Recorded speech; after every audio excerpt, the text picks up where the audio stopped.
കോട്ടക്കുഴിയാലയമുള്ളിൽ കുടികൊള്ളും സഹദായേ, പാവനമാം നിന്തിരുനാമം ഞങ്ങൾക്കിന്നാലംബം.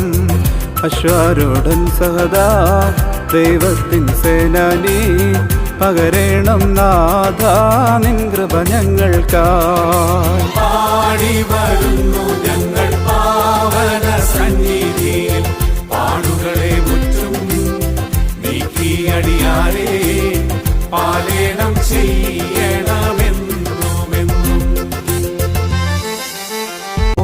അശരണരാം നിന്ദാസർ സവിദേവം നടയുന്നു, ആകുലഭാരങ്ങളുമായി നിൻ തിരുമുൻപിൽ കേഴുന്നു. തെക്കൻ തൂതുപ്പള്ളി കോട്ടക്കുഴി പുണ്യാള, തീർത്ഥാടകരാം ഞങ്ങൾ സവിതേ അണയുന്നു. പാടി വരുന്നു ഞങ്ങൾ